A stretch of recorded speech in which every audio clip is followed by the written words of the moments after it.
Thank you again for joining us for the Blackhawk Buzz. I'm Van, that's Derek, and as we get ready to tee things off for 2020 on Friday, do's and don'ts. You want to be a do-be or a don't-be?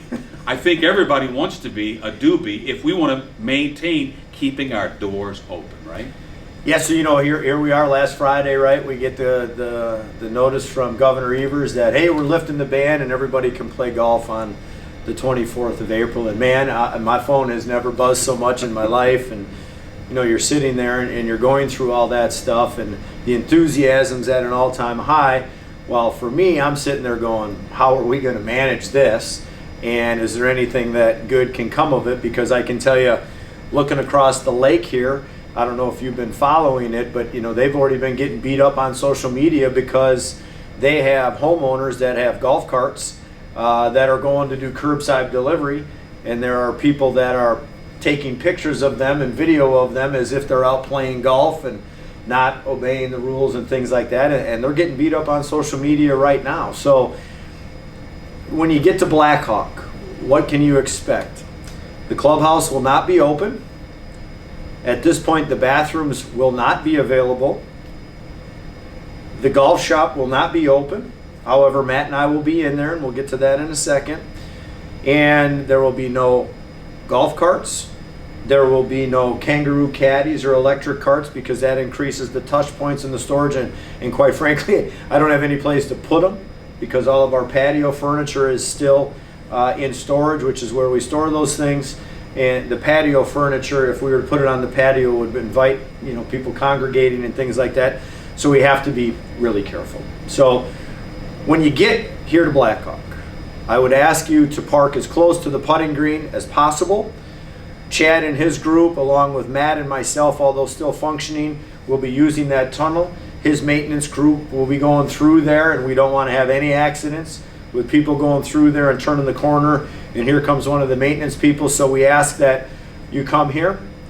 You will have your clubs with you because there is no bag room storage, and there will be no bag room storage in the foreseeable future right now.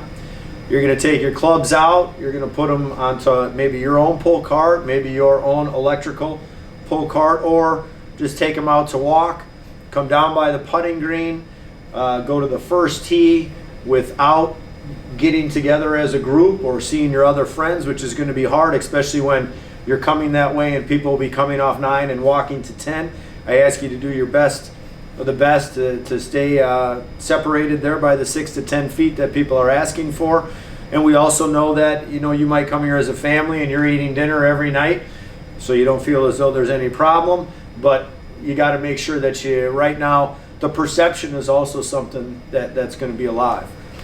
Chad's group's been working really, really hard. You're going to see little styrofoam noodles in the bottom of the cup so that your ball can go in about a ½ inch down. We ask that you take your putter and take it out of there, right? We want to refrain from putting our fingers in there as much as possible. We don't want you to touch the flag sticks. You will not see any rakes in the bunkers, okay? You will not see any ball washers. You're not going to see anything out there that would allow one member to infect it, if that's what you want to call it, and then another member come there and somehow we're starting to pass this around here, which would be incredibly bad.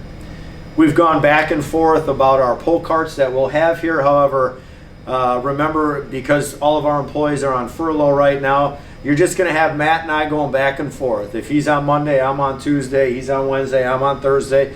That's what's going to happen. We'll have the pull carts set up. We'll have them sanitized for you. Put your bag on there. When you come back in, take your bag off. Go to the parking lot, put it in there. We'll sanitize that pull cart and make sure that it's all wiped down for you.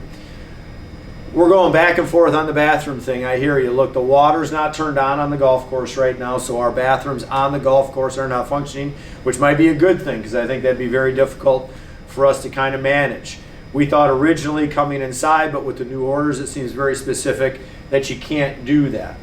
If you are interested in getting some golf balls, if you're interested in getting some gloves, email Matt or myself, put it in the notes of the tee time that you might need something. We'll make sure to get it to you, sanitize it, put it out there with your name on it. We'll have a place right On the main door, just remember the main door when we talk about it is on the golf course side by the first hole. So if indeed we do allow people in for the bathroom, that's where you'd enter. That front door is not going to be open. And then you can come and go in there. Matt and I will only allow for us to go in and out of there, and maybe not at all. We might just be locked in there and coming out to sanitize those pull carts as need be. Am I forgetting anything? It seems like there might be a lot. Well, I think other than just the obvious, the touch points, and Yep. that is so critical. And maybe it's been a while since you've seen some of your Blackhawk friends. Don't shake their hand. Yep. Observe the 6 Don't to 10 even foot. fist bump. Don't exactly. do any of that stuff. Even the elbow, I would avoid that. I mean, because we're on thin ice here. I think we've been given a reprieve of sorts that we can play golf, which is great. It's unusual that we're not opening until the 24th of April, but that's the way that it is. And so if you want to maintain the privilege of playing golf, whether it be here, Odana, Bishops, wherever it might be, or another state for that matter, if we observe the regulations the way they've been set forth, I think we'll all be better for it. And I Yep. think that's the bottom line. And you know what? There's a huge learning curve. There has been a learning curve since this pandemic has gripped us all. And so just be cognizant of that learning curve. Every time you go out, there might be a different rule or might be a different regulation that you have to adhere to. And that is the critical point, I think. Adhering to everything to the letter of the law. That way, we'll be good, the club will be good, and we can play the next day, and the next day. And we're going to do our best to get it right. If we can get 90% there on Friday, because you got to remember when everybody's coming out on Friday that for a long time the village of Short and Madison has thought you can come out here, throw a football, kick a soccer ball, have your dogs running around, and they probably don't know that we're getting ready to open on Friday. That's going to be really hard to police. Just be patient as we kind of work through this awful time. And again, it seems like the rules are kind of changing almost every day, and we'll get you updated as fast as possible. Don't hesitate to contact myself, contact Lindsay, and we're just going to do our best job that we can to navigate these waters that we've never seen before and hope that we can have a nice golf season moving forward. But it's going to take everybody, and when I say everybody, because we had a petition go out and 40,000 people sign it, and we brought so much attention to golf that a lot of people are watching, and we're under the microscope right now, and I just would hate for anything bad to happen as we embark on the 2020 season. All right, stay tuned. There will be more Blackhawk buzzes coming your way. Thanks again.